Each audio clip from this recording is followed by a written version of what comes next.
Mohanraj. I founded Strange Horizons. I write all kinds of things. My most recent book, Tornado, is a cancer memoir. My book before that, Vegan Serendip, is a Sri Lankan cookbook. If you're in the Chicagoland area, I have a little shop in Berwyn in Cermak Plaza at Sprout, which is like a teeny tiny, like 4x12 booth shop in an incubator project. So that has my books as well as a whole bunch of crafty stuff I do. And I don't have any cards for that because it's very new, but I will have cards soon. And then I write science fiction, fantasy, mainstream lit. My day job is I'm a professor at UIC and I teach English lit and creative writing. So I've been teaching writing for 20 years now, which is a little crazy, and been a writer for about 30 years. So the story I'm going to read the opening to a story that is called Expulsion. It's part of my Jump Space universe, of which there's a novella, The Stars Change, that is available Amazon, etc., so on, and your bookstore or library can request it. And then there are a bunch of short stories that you can read for free on my website in the same universe. And then this one was, and they've generally been published at, Lightspeed, Clarkesworld, Tor.com, etc., and then reprinted on my site. And then Expulsion just came out last year in the Sunday Morning Transport. And I don't know if you all are familiar with that magazine, but the way it works is that they send out a story every Sunday. One story a month, you get the whole story for free, everybody can read it. And the other 3, you get an excerpt, and you have to subscribe to read the whole story. And I mention this because mine is one that you have to subscribe to read the whole story. So I'll give you the excerpt. Expulsion. It ended with expulsion. That's what happens when you try to cheat. And cheating was exactly what Anju was doing, kneeling on the floor of the headmaster's office, trying to jiggle open a lock with a hairpin. She bit back curses at the hairpin, which kept slipping out of her shaking, sweating hands, tinkling as it landed on the tile floor. Anju winced at the sound, which seemed far louder than it should, even louder than her pounding heart. Then she wiped her palms on her sari, picked up the slipper hairpin, and bent to the task again. She'd been trying and failing for at least 30 minutes, but a good mother doesn't just give up when it's hard, not when her child's future depends on her efforts.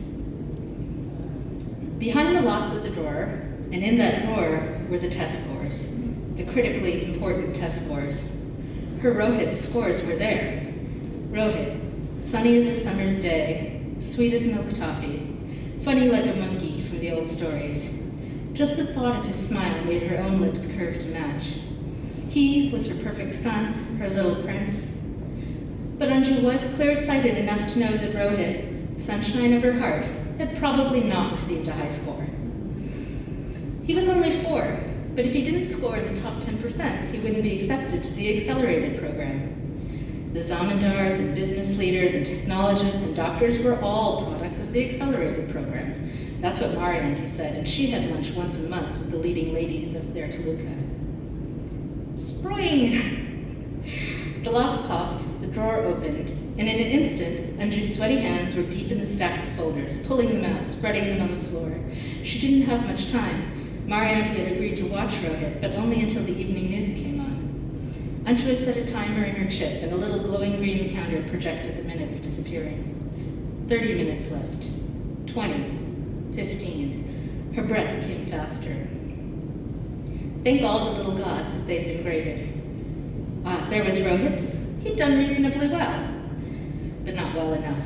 17th out of 102. Fated for the regular program. And even if Anju's best friend, Sumati, sang its praises and claimed her daughter was doing so well there, well, Sumati had to, didn't she? She'd spent so much money to send her daughter to this school instead of the public preschool, had taken on a second job to afford the fees. It wouldn't do any good for her to admit the truth now. Thank all the gods they'd administered the tests with paper and pencil. The headmaster said it would be better for the children than taking the tests on tablets. Anju had bought a pencil. Could she simply erase Rohit's name and another child's and switch them? But which child? Anju felt a guilty pang in her gut as she contemplated condemning someone else's child to the regular program. But oh, there, Among those that scored near the very top was Ramani, Betty's daughter, who had undoubtedly gotten every gene mod that would help her succeed. Extra height, tall people tended to be evaluated more highly.